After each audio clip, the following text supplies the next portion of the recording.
And as always, we're going to be looking for accurate context, good risk management, and always exercising good patience. Anytime you're talking about fundamentals in a market and direction, fundamentals take a little bit of time to play out. We got crude oil today, kind of trading yesterday's value area really nicely, low to high. That's what we're here for, is to put ourselves in the best success. A trade routine does that, builds that habit, lets you know what to work on, what to reflect on, and what to improve on the next day.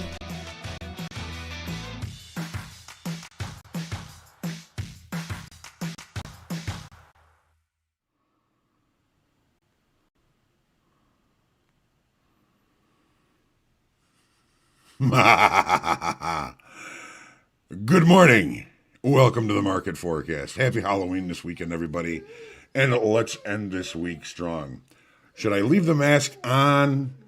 Take it off? I don't know. I'm just going to take it off. See what's going on. As usual, it's John Hoagland. That wasn't the boogeyman. Friday, October the 29th. Thanks for joining me. Hope you enjoyed that little scare. As always, we're looking at context, risk management, and patience. It's a serious business, but what is it if we can have a little fun once in a while, huh? 7:30 this morning, personal income and outlays came out. PCE inflation, showing inflation up about 4.4% in 1 year. Not good news. 9 o'clock, Michigan consumer sentiment. I think Lacey's a little upset with my mask. I don't think she's ever seen anybody with a mask on before, so she's a little upset this morning. So again, Michigan consumer sentiment due out 9 o'clock Central this morning. U.S. stock indices looking a little lower this morning after disappointing earnings from Apple and Amazon and Starbucks. I'm calling it Amazapple. We got Amazappled yesterday. U.S. spending packages remain in flux in Washington. Biden's, of course, at the G20 today and then going off to Switzerland to save the earth. And oil companies' revenues, earnings, post some early positives. So at least the industry showing a little bit of a degree of health. And we are, I think, streaming fine, looking good. Right. All right. Make sure that you do like, share, comment, question, feedback, and heckling are, of course, always welcome. Subscribe to our YouTube channel so you can get notified when we do go live. And as always, looking at the VIX this morning, it's up about 5%, which would be expected with our equities starting the day lower. It's going to be a challenging trading day. I think there's some pretty decent opportunities, some obvious nuances that we're going to take a look at, and we're going to take a look at the nuance that we had yesterday in the S&Ps and how that played out for us. So yeah, the VIX up 5%, dollar index up slightly from its close yesterday at 93.58, and the yield on the 10-year 1.6%. I think that's all we've got as far as getting right into the charts, except for I got to say good morning to everybody. Felix was the first one in the room this morning. Felix, you win the prize. Brian, Janus, Michael, Vince, good morning. Jason, Harry, Robert, Drew, good morning. Nelson, Ryan, Denny, Spencer, Vince, laughing, Michael. Hey, the Nemo, that's what I was afraid I was going to get. That's the heckling I was looking for. The mask was actually an improvement. Spencer, good to see you. Harry, good to see you. Jason, Harry, too, said, hey, take the mask off. Thank you, Harry. I appreciate that. 3 Lions Insight, also, good morning. All right, let's jump into the charts. As always, we start with the daily in crude. Just going left to right in no particular order. And let's see what we're looking at. It would be kind of hard to see this with that mask on. So anyways, obviously, midweek we had a little bit of a turnaround in crude pricing. weekly kickoff low yesterday. It certainly found some buyers. That was a heck of a shot there. That was what was there? That low there, 80.50. The low yesterday, 80.58. So I missed by 8 ticks. No, that's all right. I can handle that. Open interest supports from that level. We added 12,000 on okay volume, but when we pushed off that low, I think we saw some buyers coming into this market.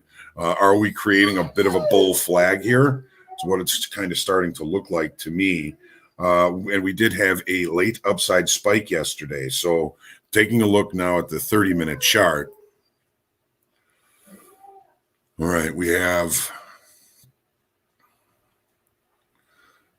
the late spike that goes from approximately, let's call it 82.40 up to the high from the session yesterday, 82.91. All night long, all we did was hang around and, in overnight, try and show some acceptance of higher pricing.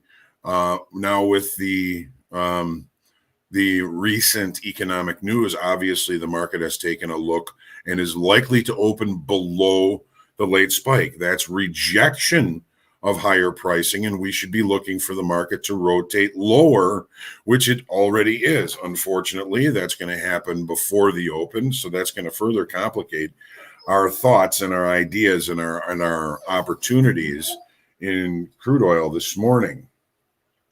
It was looking like, sitting down this morning, 6:30, it looked like, okay, if we're going to open up here, that might be a good thing. Maybe we'll break out of this bull flag. Apparently not. This bull flag was pretty good resistance for us last night. Now we're getting a move looking more like we're going to open in range, perhaps in value. How about if we were to open with a gap to the downside? That would be something unusual. And we may go back and watch the open here in crude oil, because I get the feeling that the opening range may not be something we're going to want to focus on. Let's look at the E-mini S&Ps. Also, with a late spike to the upside yesterday. It's going to be another challenging and interesting trading day, aren't they all? We added 12,000 in open interest in the S&Ps yesterday as well. We stopped one tick short of the all-time high. That's not necessarily a strong high.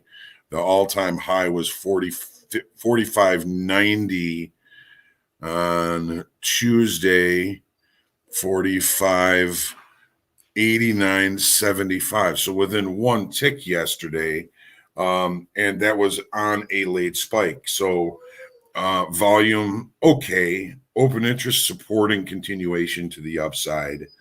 It really was all set up for an upside continuation. And then came the boogeyman, that Zapper that got us after the close yesterday. Seriously changed, I think, the landscape of this market, certainly in the Nasdaq. Take a look. All right, I'm just going to go ahead and I just want to review late spike rules. The day before yesterday, we put in a late spike to the downside. And if you remember yesterday morning, I was talking about 45.58.75, as well as this level down here, which was 45.50.50 as important levels to be paying attention to. Well, we opened just above the base of the late spike here, and we left the opening range at the low of the session, and we just basically rallied for the first 2 hours and then pretty much went range bound until we put in the late spike to the upside, this green bar right here, and we closed all the way up at 45.87.50. Then the news came out. The market was quickly rejected, even in the extended trading hours of yesterday, but it didn't necessarily close. It didn't necessarily finish the day outside of the late spike. Okay, that's all right. We still know we have a late spike. However, we're going to open below it. We've got a lot of shorts in this market. Are we going to open with a gap or are we not? This was the base of the late spike yesterday that we're kind of up against, that we found support at yesterday. So this is going to be another, fascinating and interesting trading day, as they all are. We are showing rejection of higher pricing by opening below this level.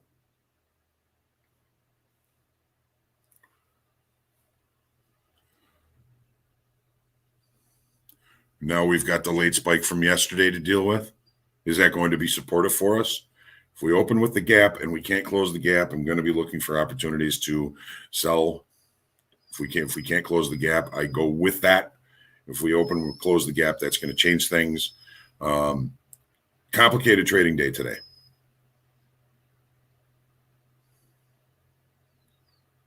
But again, I think the biggest nuance we had yesterday was opening above the late spike.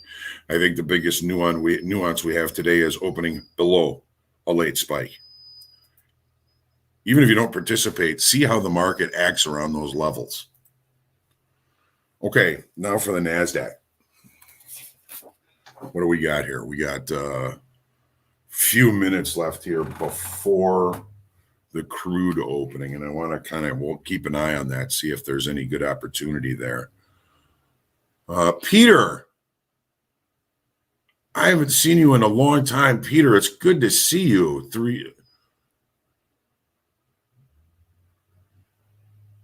Ziklag, that's it. It's good to see you, Peter. Johnny, Michael, I thought you always had a mask on. Thank you. Thank you. I appreciate that. Any and all heckling is more than welcome. So, NASDAQ. Volume and open interest, good yesterday. We added 3,500 in open interest on an up day, put in a new all-time high. Yay for us. And then again, the Amazapple zapper came. We're still holding above weekly kickoff high. We're still holding in pretty good territory here. We're still holding upside structure in the medium to short time frame. Take a look at the 30-minute chart. Terrence, good morning. Ednelson. Jikori, nice to see you. All right, so late spike again. We did not have the late spike in the NASDAQ yesterday. Our support level was really the weekly kickoff level. Right, so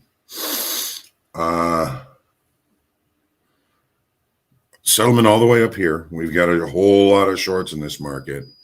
We're going to open below the late spike. I'm calling the base of the late spike here 17. Well, let's just look here. Let's just look at this bar. The low 15.715.75. If we even get there, we do have a lot of shorts in this market. Are we going to open with a gap or are we not? If we do open with the gap, do we close the gap? If we do not close the gap, the next test to the downside would be weekly kickoff low, which is 14.727.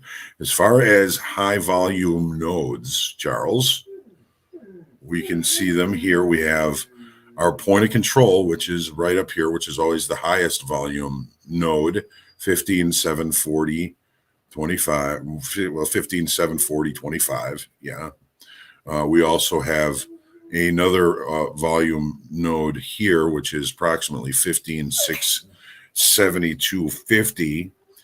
We have a naked point of control from yesterday, which would be a high volume node, which is just basically right where we are now, looking at 15.628 approximately. Okay, we checked the point of control from the previous day yesterday.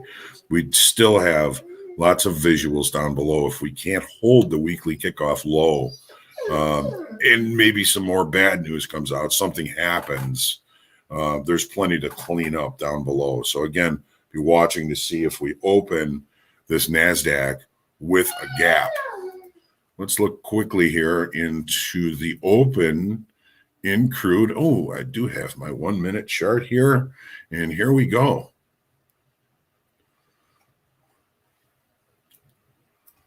So here's our 1 minute. Watch and see which side breaks out first. Hopefully it's going to populate it. Sometimes it has a little bit of a difficult time.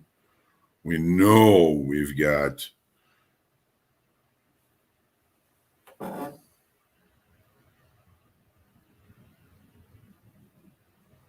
some shorts in this market.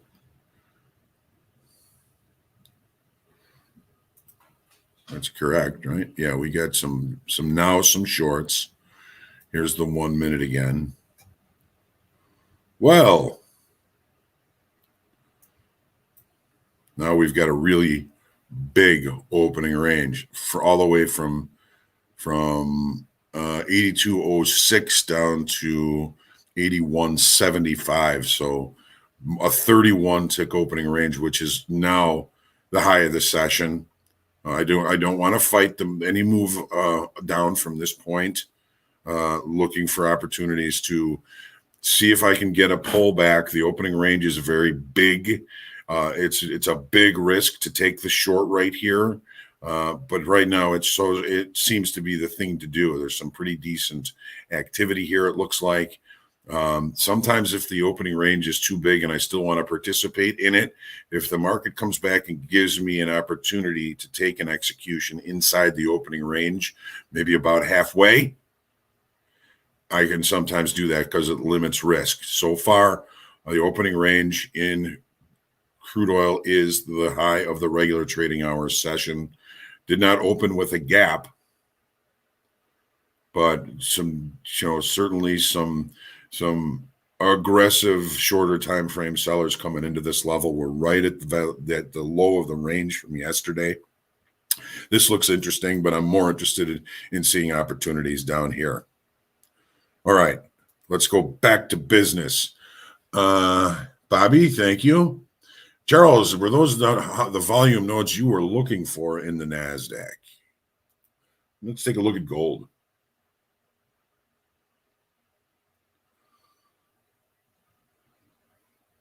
All right. Well, we got a breakout. Things are looking like a possible medium time frame market state change. Don't forget, we're in a longer time area of balance here. Volume was pretty good yesterday. Open interest increased. This is our first attempt to accept down below this trend line, which has 1, 2, 3, 4, 5, 6 points of contact. This is an important trend line, and we are currently below it. This break below this level started before the regular trading hour open. Initially, the opening range was the low of the session as the market had a pullback, but seems to be continuing its push to the downside. So we are at risk of changing medium time frame structure. That's something new for us. The test of this trend line is going to be vital and pivotal. We are still somewhat in short time frame control inside this whole area here, but today may be a little bit of a game changer for that. Let's take a look at the 30-minute chart. Okay, good, Charles. All right, so here's the 30-minute chart. We've had this upside channel for a month probably. So this is a relatively substantial change in direction. Opening range is somewhere here. So this market really just gave us another opportunity. When we have a level like this that is supportive, once we've accepted down below it, it becomes resistance. Here's a pretty good example of that. Haven't been able to participate in this, but hopefully some of you have been able to kind of recognize this opportunity and take some profit on this. So in the bigger picture, the medium time frame upside structure has broken, but we still have a long time frame area of balance that we are dealing with. Michael, yes, gold was ugly this morning. Yeah, it was pretty whippy. So we've got the euro to check out next. And wow, what a day yesterday. The dollar really took a hit after the GDP, and that was just enough to push our our euro out of the balance that it had been in 2 days, through the balance that it was just above that level, and taking us basically directly to weekly kickoff high. Weekly kickoff high was 11700. Look at our overnight high. We only added 900 in open interest yesterday. I don't think that there was that much to this push to the upside, at least not yet. The weekly kickoff high is going to remain resistant if we even get an opportunity to see it today, which it doesn't look like that's going to happen. Here's the 30.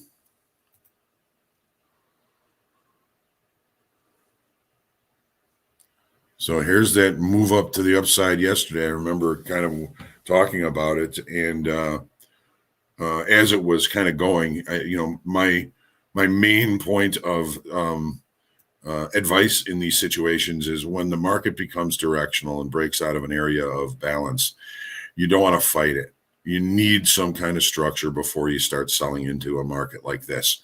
That structure did come later on in the session, but it really didn't provide much of an opportunity.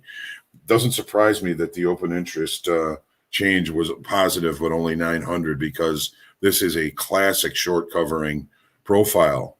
Narrow, big P shape up on top. We got some overnight shorts here. We've opened, I believe, inside of value. We seem to be rejecting that. I don't like to fight the markets that are directional without some sort of structure, so I'm probably going to stay out of this. Thank you, JT.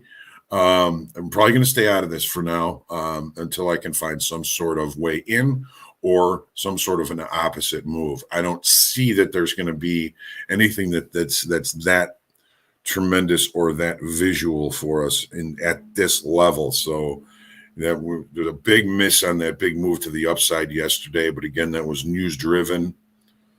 And let's take a look now at the 10-year and the nat gas 10-year. Oh, we have, I'm going to put this back where it was here. We have bear flag, continuation, bear flag, continuation, bear flag, continuation. We lost 1,700 in open interest off the high yesterday.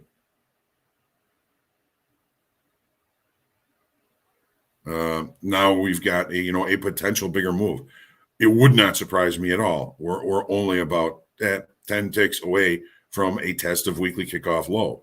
Tested last week, test this week. It wouldn't surprise me at all. 30-minute bar, 30-minute chart. Oh, this is the nat gas. My apologies. 10-year. So here's our close. All overnight shorts. The market continuing to bring in sellers in the regular trading hour session. That's exactly what all these overnight shorts are looking for. As long as that continues, they're gonna stay. If they get the inclination or the idea that this move to the downside is going to fall off, if the sellers vacate the building and the market can't continue to push, they'll turn around and they'll move this market back towards settlement, back towards the range.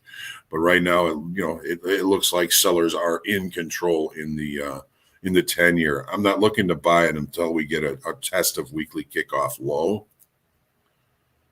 Oops, I got to go to this now. NG. Okay.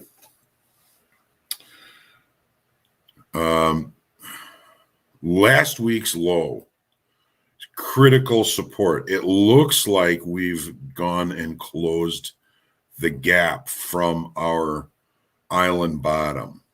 That negates much of the threat or the power of the island bottom being able to continue price to the upside, at least for now.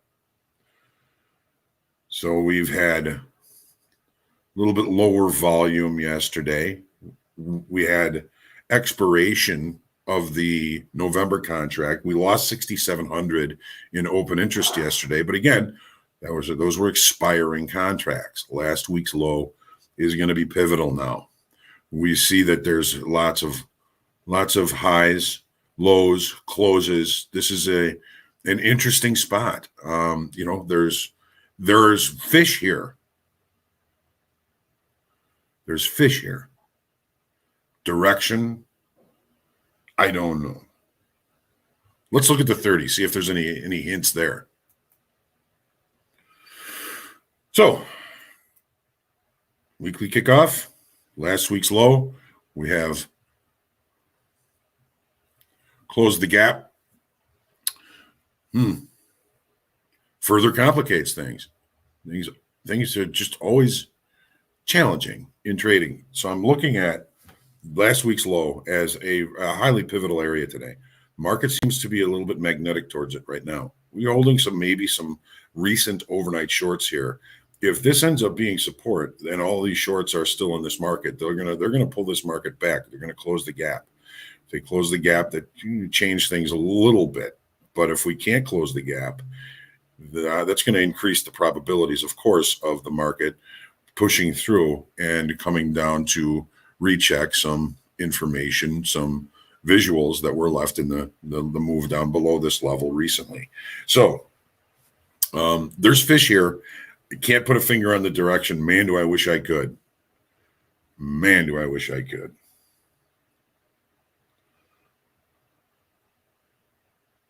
Anything else I want to tell you? I don't know. I think that's about it. I think we're going to be in good shape here. Looking forward to the equity open.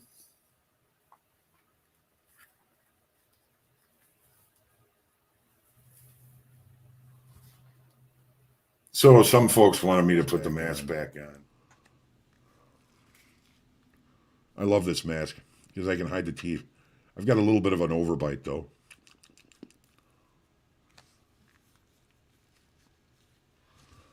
I've had this mask since the kids were little. All right. Let's take our deep breath. I'm going to hide this thing. Stay humble, grateful, and creative today. Have a great trading day. Finish the week strong. If you've had a good week, make sure you protect it. Add a little bit to it today. Nothing wrong with taking the day. And getting ready for Halloween. We don't know what we're doing yet. Either handing out candy or hiding in the dark. One of the two. I